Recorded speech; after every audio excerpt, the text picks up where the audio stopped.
Hi friends, ഇന്ന് ഒരു പ്രധാനപ്പെട്ട വീഡിയോയുമായിട്ടാണ് നിങ്ങളുടെ മുന്നിലേക്ക് വന്നിരിക്കുന്നത്. എന്താണെന്ന് വെച്ചാൽ നമ്മുടെ പെൺകുട്ടികൾ നമ്മുടെ വീടിനുള്ളിൽ പോലും സുരക്ഷിതരല്ല എങ്കിൽ ആരായിരിക്കും ശരിക്കും അതിനൊക്കെ ഉത്തരവാദി? മറ്റാരാണല്ലേ? നമ്മുടെ രാജ്യത്തെ നിയമവ്യവസ്ഥയ്ക്ക് അതിലൊരു പ്രധാന പങ്ക് തന്നെ ഉണ്ട്. കാരണം എത്ര വലിയ തെറ്റ് ചെയ്യുന്നവനും അർഹിക്കുന്ന ശിക്ഷ ലഭിക്കുന്നില്ല. അതുകൊണ്ട് തന്നെയാണ് ഇതുപോലുള്ള കുറ്റകൃത്യങ്ങൾ ഇങ്ങനെ പെരുകി വരാനുള്ള കാരണം. എന്തൊക്കെയാണ് ഇന്നത്തെ ഈ കാലഘട്ടത്തിൽ നടക്കുന്നത്? ഒരു പെൺകുട്ടിയോട് ഇഷ്ടമുണ്ടെന്ന് പറഞ്ഞു കഴിഞ്ഞാൽ, അവൾക്കതിന് താല്പര്യമില്ലെന്ന് പറഞ്ഞു കഴിഞ്ഞാൽ ഉടനെ അവളെ കൊല്ലുക, വെട്ടുക, ശാരീരികവും മാനസികവുമായ രീതിയിൽ ഉപദ്രവിക്കുക. ഇതൊക്കെയാണ് ഇങ്ങനെ നടന്നു വരുന്നത്. പെൺകുട്ടികളുടെ കാര്യം പറഞ്ഞാലും ഒട്ടും മോശമൊന്നുമല്ല. ഇന്നത്തെ കാലത്തെ പെൺകുട്ടികളും ഒരുപാട് തെറ്റുകൾ ചെയ്യുന്നുണ്ട് ആൺകുട്ടികളോട്. അതും നമ്മൾ ചർച്ച ചെയ്യേണ്ടിയിരിക്കുന്നു. പക്ഷേ പലപ്പോഴും പെൺകുട്ടി എന്നൊരു ആനുകൂല്യം പെൺകുട്ടികൾക്ക് കൊടുക്കുന്നുണ്ട്. പക്ഷേ ഇന്നിവിടെ പറയുന്ന ഈ ഒരു കാര്യത്തിൽ പെൺകുട്ടികളെ കുറ്റം പറയേണ്ട കാര്യമില്ല. ഇതൊരു സത്യം പറയുകയാണെങ്കിൽ, ഒരു വീട്ടിൽ കയറി ഒരു പെണ്ണിനെ പിടിക്കണം എന്നുണ്ടെങ്കിൽ, ഒരു പെണ്ണിനെ ഉപദ്രവിക്കാൻ ശ്രമിക്കണം എന്നുണ്ടെങ്കിൽ എവിടെ നിന്നാണ് ഇവന്മാർക്ക് ഇത്രയും ധൈര്യമൊക്കെ ഉണ്ടാവുന്നത്? ആരാണ് ഇവന്മാർക്ക് ഇത്രയും ധൈര്യം കൊടുക്കുന്നത്? സംശയം എന്താണ്? നമ്മുടെ നിയമവ്യവസ്ഥിതി തന്നെയാണ്. അർഹിക്കുന്ന ശിക്ഷ ഇവന്മാർക്ക് കിട്ടുന്നില്ല. അതാണ് സത്യം. നിയമത്തിനെ പേടിയില്ലാഞ്ഞിട്ടാണ് ഇങ്ങനെ പലരും ചെയ്യുന്നത്. ശരിക്കും ഇങ്ങനെയുള്ളവന്മാർക്ക് നമ്മൾ കൊടുക്കേണ്ട ശിക്ഷ എന്താണ്? ഇപ്പം നടന്ന ഈ ഒരു സംഭവം തന്നെയാണ് എന്നെ ഇങ്ങനെ ഒരു വീഡിയോ ചെയ്യാനായിട്ട് പ്രേരിപ്പിച്ചത്. എന്തായാലും നമുക്ക് ആ വീഡിയോ ക്ലിപ്പ് ഒന്ന് കാണാം. കണ്ടു നോക്ക്. പാലക്കാട് കഞ്ചിക്കോട് യുവതിക്ക് നേരെ ലൈംഗിക അതിക്രമ ശ്രമം. അതിക്രമം ചേർത്ത യുവതിയെ വെട്ടിപ്പരിക്കേൽപ്പിച്ച് പ്രതി രക്ഷപ്പെട്ടു. കൊട്ടിൽപ്പാറ സ്വദേശി സൈമൺ നായി പാലക്കാട് കസബ പോലീസ് അന്വേഷണം തുടങ്ങിയിട്ടുണ്ട്. തലയ്ക്ക് ഗുരുതരമായി പരിക്കേറ്റ യുവതിയെ തൃശൂരിൽ വിദഗ്ധ ചികിത്സയ്ക്കായി മാറ്റിയിരിക്കുകയാണ്. രാവിലെ 10 മണിയോടെയായിരുന്നു സംഭവം. വീടിനോട് ചേർന്ന പച്ചക്കറി തോട്ടത്തിൽ നിന്നും യുവതിയും അമ്മയും പുല്ലരിയുകയായിരുന്നു. ഇതിനിടെ അമ്മ വീട്ടിലേക്ക് പോയ സമയത്താണ് തക്കം പാർത്തിരുന്ന പ്രതി പെൺകുട്ടിയെ ആക്രമിക്കാൻ ശ്രമിച്ചത്. യുവതിയെ ഇയാൾ കയറി പിടിക്കാൻ ശ്രമിച്ചതായി പോലീസ് പറയുന്നു. യുവതി ഇതിനെ പ്രതിരോധിച്ചു. എന്നാൽ സൈമൺ യുവതിയുടെ കയ്യിലുണ്ടായിരുന്ന അരിവാൾ പിടിച്ചുവാങ്ങി തലയിൽ വെട്ടുകയായിരുന്നു. അച്ഛനമ്മ വളരെ പാവമാണ്. വളരെ പാവമെന്ന് വെച്ചാൽ അച്ഛന് ചെവി കേൾക്കില്ല. അമ്മ മാട് കാടുണ്ട്, അവർക്ക് പയറ് വെണ്ടയ്ക്കൊക്കെ ഉണ്ട്. അത് വലിക്കാൻ വേണ്ടി പോയതാണ്. വലിക്കാൻ പോകുമ്പോൾ അവൻ സമയം നോക്കിയിട്ട് ആ കുട്ടിയെ നന്നായി ഉപദ്രവിച്ചിട്ടുണ്ട്. തലയുടെ വലതുഭാഗത്താണ് വെട്ടേറ്റത്. ഉടൻ പാലക്കാട്ടെ സ്വകാര്യ ആശുപത്രിയിൽ പ്രവേശിപ്പിച്ചു. പിന്നീട് വിദഗ്ധ ചികിത്സയ്ക്കായി തൃശൂർ മെഡിക്കൽ കോളേജ് ആശുപത്രിയിലേക്ക് മാറ്റി. യുവതിയെ ശേഷം ഇയാൾ ബൈക്കുമായി നടക്കുന്നത്. ഒരു പെൺകുട്ടിയോട് വന്നിട്ട് ആ കുട്ടിയോട് വളരെ മോശമായിട്ട് പെരുമാറാൻ നോക്കുന്ന സമയത്തിന് അവൾ അത് പ്രതിരോധിച്ചു. ആ പ്രതിരോധിച്ചതിൻ്റെ പേരിൽ അവളെ പരിക്കേൽപ്പിക്കുക എന്ന് പറഞ്ഞാൽ എത്ര മൃഗീയമായ കാര്യമാണ്, എത്ര മ്ലേച്ഛമായ കാര്യമാണത്.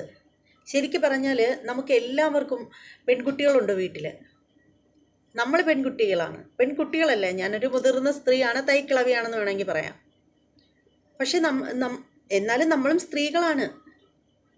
അച്ഛനുണ്ട്, അമ്മയുണ്ട്, നമുക്ക് എല്ലാവരും ഉണ്ട്. അപ്പോഴും നമ്മൾ സുരക്ഷിതരല്ല എന്ന് വെച്ചാൽ ഈ ഒരു രീതി മാറേണ്ടിയിരിക്കുന്നു. പെൺകുട്ടികളെ വീട്ടിൽ നമുക്ക് സുരക്ഷിതരായിട്ട് ഇരുത്തിയിട്ട് എങ്ങും പോകാൻ പറ്റിയില്ലെങ്കിൽ പിന്നെ എന്താണ് പറയുന്നത്? ഒന്ന് ആലോചിച്ച് നോക്കൂ. എത്രയോ വീടുകളിലെ അമ്മമാർ കുട്ടികളെ സ്കൂളിൽ പറഞ്ഞു വിട്ടിട്ട് അവർ തൊഴിലുറപ്പിന് പോകുന്നവരുണ്ട്, അല്ലാതെ മറ്റെന്തെങ്കിലും സ്ഥാപനത്തിൽ ജോലിക്ക് പോകുന്നവരുണ്ട്. അവർ വരുന്ന സമയമെന്ന് പറഞ്ഞാൽ കുറച്ച് അധിക സമയം കഴിഞ്ഞിട്ടായിരിക്കും അവർ വീടെത്തുന്നത്.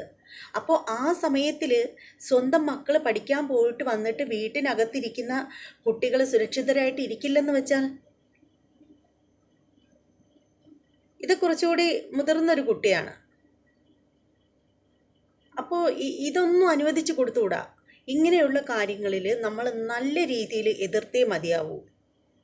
ഇവിടെ രാഷ്ട്രീയമൊന്നുമില്ല, മതമൊന്നുമില്ല, ഒന്നുമില്ല. ഇങ്ങനെയുള്ള തെറ്റുകൾ ആര് ചെയ്താലും അവർക്ക് നല്ല ശിക്ഷ കൊടുക്കണം. ശരിക്കും പറഞ്ഞാലുണ്ടല്ലോ, നമ്മുടെ നിയമം ഇങ്ങനെ എന്താണെന്ന് മനസ്സിലാവുന്നില്ല. നമ്മളെ രാജ്യത്ത് എപ്പോഴും ശരിക്കും പറയുകയാണെങ്കിൽ നമ്മുടെ പ്രധാനമന്ത്രി പറയുന്നൊരു വാക്കുണ്ട്, നമ്മുടെ ഇന്ത്യയെ ഡിജിറ്റൽ ഇന്ത്യയാക്കി മാറ്റും എന്നൊക്കെയുള്ള രീതിയിൽ. അദ്ദേഹത്തിൻ്റെ വാക്കുകളെ ഒരുപാട് മാനിക്കുന്നുണ്ട്, അത് വളരെ നല്ലത് തന്നെയാണ്. പക്ഷേ എപ്പോഴും നമ്മളെ പെൺകുട്ടികൾ വീടിനകത്ത് സുരക്ഷിതരാവണം, അതാണ് നമുക്ക് വേണ്ടത്. ഒരുപാട് വികസനങ്ങളൊക്കെ ഇവിടെ വരുന്നുണ്ട്. പക്ഷെ അങ്ങനെ വികസനങ്ങൾ വരുമ്പോഴും നമ്മൾ മനസ്സിലാക്കേണ്ട ഒരു കാര്യമുണ്ട്. ഒരുപാട് നമ്മുടെ റോഡുകളൊക്കെ കണ്ടു കഴിഞ്ഞാലുണ്ടല്ലോ, ശരിക്കും നമുക്ക് ഇപ്പോൾ റോഡൊന്ന് ക്രോസ് ചെയ്യാൻ പോലും നമുക്ക് പേടി തോന്നും. അമ്മാതിരി വലിയ വലിയ റോഡുകളാണ് വരുന്നത്, 4 വരി പാതയൊക്കെ. പക്ഷേ അത്രയും വലിയ രീതിയിൽ നമ്മുടെ രാജ്യം പുരോഗമിച്ചുകൊണ്ടിരിക്കുകയാണ്. അപ്പോഴും ഇന്നത്തെ കാലത്തും ശരിക്കും അരി മേടിക്കാൻ പോലും നിവൃത്തിയില്ലാത്ത വീടുകളുണ്ട്, കയറിക്കിടക്കാൻ നല്ലൊരു കൂരയില്ലാത്ത വീടുണ്ട്.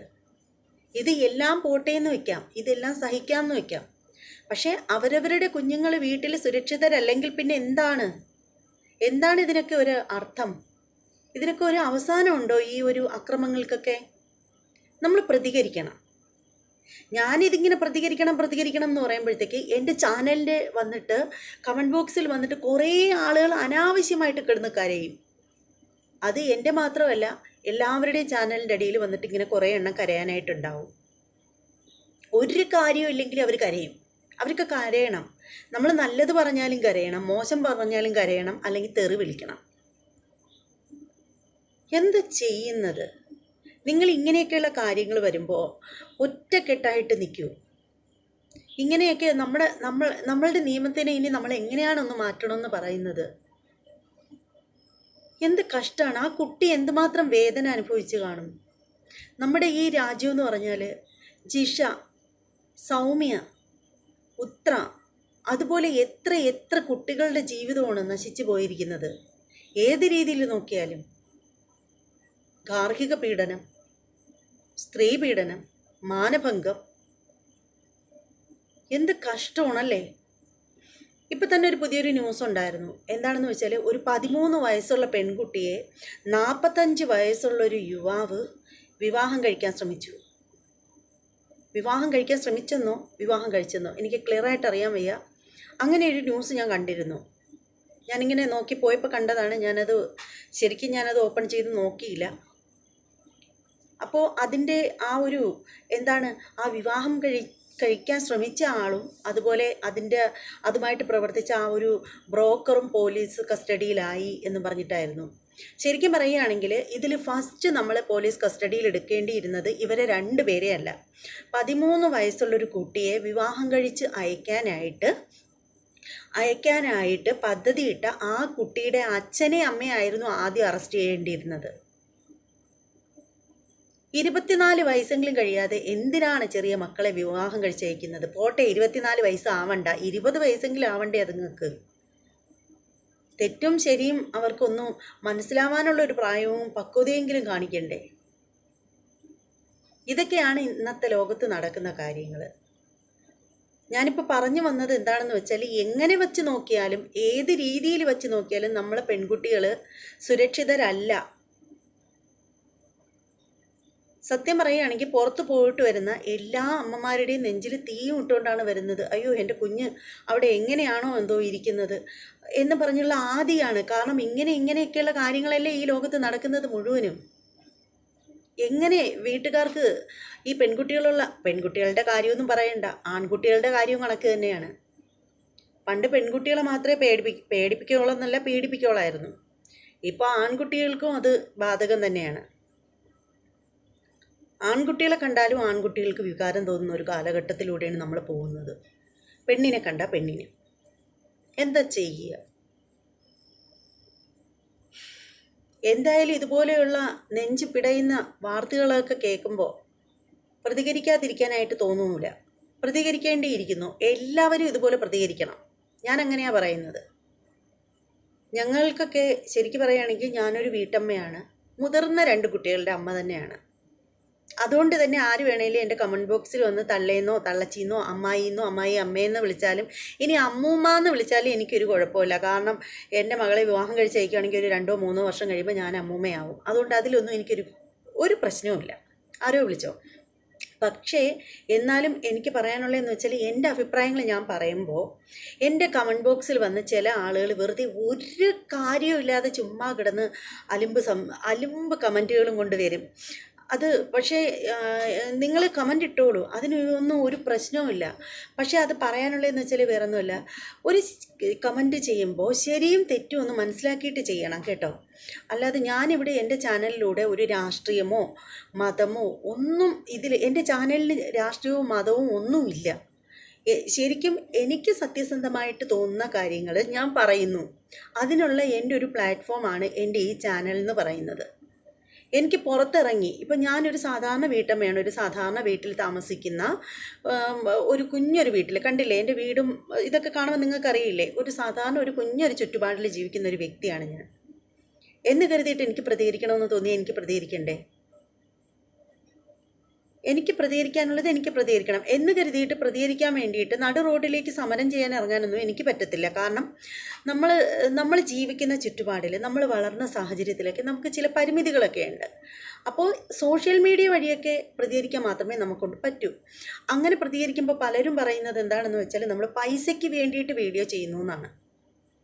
പൈസ കിട്ടിയാൽ അത് ആരും എടുത്ത് ഇങ്ങനെ ദൂരെ എറിയില്ല, നുള്ളി പിന്നി കളയത്തുമില്ല, അതെല്ലാവരും സ്വീകരിക്കും. പക്ഷെ 100 രൂപ കിട്ടുമ്പോൾ 10 രൂപയെങ്കിലും ആർക്കെങ്കിലും കൊടുക്കണം. അവിടെയാണ് മാന്യത കാണിക്കേണ്ടത്. അത് നന്നായിട്ട് കാണിക്കാൻ അറിയാവുന്ന വ്യക്തിയാണ് ഞാൻ. അപ്പോൾ പൈസയുടെ കാര്യമൊക്കെ അവിടെ നിൽക്കട്ടെ. അപ്പോൾ ഈ പറഞ്ഞു വന്നതെന്ന് പറഞ്ഞാൽ ഈ പെൺകുട്ടികളുടെ കാര്യമാണ്. കഷ്ടമാണ്. ഇങ്ങനെയൊക്കെ ഓരോ കുട്ടികളെയും ദ്രോഹിക്കാനായിട്ട് ഓരോരുത്തരും ഇങ്ങനെ ഇറങ്ങിത്തിരിച്ചാൽ എന്താണ് ചെയ്യുന്നത്? ഇപ്പോൾ എനിക്കറിയാവുന്ന തന്നെ ഒരു കുട്ടി, അതെന്ന് വെച്ചാൽ അല്ലെങ്കിൽ വേണ്ട, ആ ഒരു സബ്ജക്റ്റ് അവിടെ പോട്ടെ, അതേക്കുറിച്ചൊന്നും പറയാതിരിക്കുന്നേ നല്ലത്. എന്ത് തന്നെയാണെങ്കിലും ഇപ്പോൾ എനിക്ക് പറയാനുള്ളൊരു കാര്യമെന്ന് വെച്ചാൽ നമ്മളെ കുട്ടികൾ സുരക്ഷിതരാവണം. അതിനു വേണ്ടിയിട്ട് നമ്മുടെ സർക്കാർ എന്തെങ്കിലും മുൻകൈ എടുത്ത് ചെയ്തേ പറ്റും. നമ്മൾ നിയമത്തിലൊക്കെ എന്തെങ്കിലുമൊക്കെ ചേഞ്ച് വരുത്തണം. ഇങ്ങനെയൊക്കെ തെറ്റ് ചെയ്യുന്നവന്മാരെ അവിടെ കൊണ്ടിട്ട് ജയിലിൽ കൊണ്ടിട്ട് അവന്മാർക്ക് നല്ല കോഴിക്കാലും ബിരിയാണിയൊക്കെ വെച്ച് കൊടുത്ത് അവന്മാരെ തീറ്റിക്കാതെ നല്ല പെട കൊടുത്ത് നല്ല ശിക്ഷ കൊടുക്കണം. അവന്മാരെ എല്ലായിടവും കാന്താരിമുളക് അരച്ച് പുരട്ടണം, വൃത്തികെട്ടവന്മാരെ. ഇങ്ങനെയുള്ളവന്മാരൊക്കെ ഇത് തന്നെ ചെയ്യണം. അല്ലാതെ ജയിലിൽ കൊണ്ടിട്ട് ഇവന്മാരൊക്കെ ചത വയ്ക്കുന്നത് കണക്ക് തീറ്റ കൊടുക്കാതെ മാട് കണക്ക് പണിയെടുപ്പിക്കണം. എന്നിട്ട് ഇവന്മാരെ ഇന്നും പുറം ലോകം കാണണ്ടേ, ഇവന്മാരെ ഷണ്ടീകരിച്ച് കളയണം ഇവനെയൊക്കെ. അതാ ചെയ്യേണ്ടത്. ഇനി കൂടുതൽ പറയുമ്പോഴുണ്ടല്ലോ എനിക്ക് ഒരുപാട് ദേഷ്യം വരുന്നുണ്ട്. കാരണം അത് വിഷമമാണ്. കാരണം നമ്മുടെ വിഷമങ്ങളാണ് ചില സമയത്ത് നമുക്ക് ദേഷ്യമായിട്ട് പുറത്തു വരുന്നത്. ആ സമയത്ത് നമ്മുടെ വായിൽ നിന്ന് വരുന്ന വാക്കുകളൊക്കെ ചിലപ്പോൾ അങ്ങേ അറ്റം ആയിപ്പോവും, നമ്മൾ എത്ര കൺട്രോൾ ചെയ്താലും. ഈ ഒരു ന്യൂസ് കേട്ടപ്പോൾ തന്നെ എനിക്കിത് പറയണമെന്നുണ്ടായിരുന്നു. പക്ഷേ പിന്നെ ഞാൻ വിചാരിച്ചു പോട്ടെ എന്ന് വിചാരിച്ചു. വേറെ പല കാര്യങ്ങളും, പല ന്യൂസുകളും കാര്യങ്ങളും ഒക്കെ എടുത്തപ്പോഴത്തേക്ക് പിന്നെ അത് പിന്നത്തേക്കാവട്ടെ എന്ന് വിചാരിച്ചു. പിന്നീട് ഓണവും കാര്യങ്ങളൊക്കെ ആയപ്പോഴത്തേക്ക് ആ ഒരു തിരക്കിലൊക്കെ ആയതുകൊണ്ട് വീഡിയോ വരാനായിട്ടൊക്കെ കുറച്ച് ലേറ്റായി. ഇതിപ്പോൾ 2 ദിവസം മുമ്പ് നടന്ന സംഭവമാണിത്. എന്ത് തന്നെയാണെങ്കിലും നമ്മൾ പ്രതികരിക്കണം. എത്ര ദിവസം മുമ്പ് നടന്നു എന്നുള്ളതിലല്ല പ്രസക്തി. നമ്മളൊരു കാര്യം കാണുമ്പോൾ നമുക്ക് പ്രതികരിക്കാൻ ഒരു പ്ലാറ്റ്ഫോം ഉണ്ടെങ്കിൽ അവിടെ നമ്മൾ പ്രതികരിക്കണം. അപ്പോൾ കുറേ പേര് പറയും, ഇനിയിപ്പോൾ ചിലപ്പോൾ ഈ ന്യൂസ് കണ്ടിട്ട് കുറേ പേര് വന്നിട്ട് പറയും, നീ ആ കൊച്ചിന് സംഭവിച്ച ആ ഒരു ദുരവസ്ഥയിൽ പൈസ ഉണ്ടാക്കാൻ വേണ്ടിയിട്ടല്ലേടി വന്നത്, ഇത് നീ കണ്ടൻ്റാക്കി എടുത്തതല്ലേടി എന്നും പറഞ്ഞിട്ട് ഇപ്പോൾ കരയാനായിട്ട് കുറേ എണ്ണം വരും കമൻറ്റ് ബോക്സിൽ. അങ്ങനെ വന്ന് കരയുന്നവരടുത്ത് എനിക്ക് പറയാനുള്ള ഒരു കാര്യമേ ഉള്ളൂ, പുച്ഛം മാത്രം, അല്ലാതൊന്നുമില്ല. നിങ്ങളെക്കൊണ്ട് പ്രതികരിക്കാൻ പറ്റില്ല. നിങ്ങളെക്കൊണ്ട് പറ്റുന്നൊരു കാര്യമെന്ന് വെച്ചാൽ ആര് എന്ത് നല്ലത് ചെയ്താലും കമൻറ്റ് ബോക്സിൻ്റെ അടിയിൽ വന്നിട്ട് കരയാൻ മാത്രമേ നിങ്ങളെക്കൊണ്ട് പറ്റുള്ളൂ. ഇങ്ങനെ കരയാൻ നേരത്ത് ഒരു ടവല് കൂടി എടുത്ത് വെച്ചേരെ, ഇങ്ങനെ പിഴിഞ്ഞ് മാറ്റാനായിട്ട്. അല്ലാതെ എന്ത് പറയാനാണ്? എന്തായാലും ഇനിയെങ്കിലും നമ്മുടെ സർക്കാർ പെൺകുട്ടികൾ സുരക്ഷിതരാവണം എന്നിങ്ങനെ പറയുന്ന മാത്രമല്ല ചെയ്യേണ്ടത്, ഇങ്ങനെ ചെയ്യുന്നവർക്ക് വേണ്ടിയിട്ട് നമ്മുടെ ബഹുമാനപ്പെട്ട കോടതി ഇങ്ങനെ ചെയ്യുന്നവർക്ക് വേണ്ടിയിട്ട് നല്ല കർശനമായ ശിക്ഷ കൊടുക്കണം. ഇങ്ങനെ പെൺകുട്ടികളെ ഇങ്ങനെ ദ്രോഹിക്കുന്നവർക്ക് തൂക്കുകയർ കൊടുത്താലും കുഴപ്പമില്ലെന്നാണ് എൻ്റെ അഭിപ്രായം. എന്തായാലും നിങ്ങളുടെ ഓരോരുത്തരുടെയും അഭിപ്രായങ്ങൾ എന്താണെന്ന് വെച്ചാൽ നിങ്ങൾ കമൻറ്റ് ചെയ്തേക്കണം. പിന്നെന്താണ്, അപ്പോൾ ശരിക്കും വിഷമം കൊണ്ടാണ് ഇങ്ങനെയൊക്കെ പറയുന്നത്, അത്രയേറെ വിഷമം കൊണ്ടാണ് പറയുന്നത്. ശരിക്കും ഇങ്ങനെയൊക്കെയുള്ള ഓരോ ന്യൂസുകളൊക്കെ കാണുകയും കേൾക്കുകയൊക്കെ ചെയ്യുമ്പോൾ എവിടെ നോക്കിയാലും ഇതാണ് പീഡനം, കൊലപാതകം. ഇതല്ലാത്ത ഒരു സംഭവമില്ല. നമ്മൾ ഫോൺ തുറന്ന് നോക്കുവാണെങ്കിൽ ഫസ്റ്റിലേ നമ്മൾ കാണുന്നത് കുറേ അമ്മച്ചിമാരുടെ പേക്കൂത്ത്.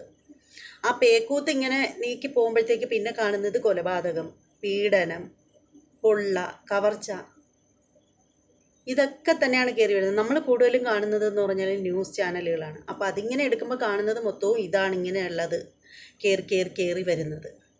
എന്ത് ചെയ്യാനാണ്? ഇനിയെങ്കിലും നമ്മുടെ നിയമത്തിൽ എന്തെങ്കിലുമൊക്കെ ഒരു മാറ്റമൊക്കെ കൊണ്ടുവരട്ടെ. അതിനു വേണ്ടിയിട്ട് പ്രാർത്ഥിക്കാം. നമ്മളെക്കൊണ്ട് പറ്റുന്ന രീതിയിൽ ഇതുപോലെയൊക്കെ പ്രതികരിക്കാം. അതേ നമ്മളെക്കൊണ്ട് സാധിക്കൂ. നമസ്കാരം.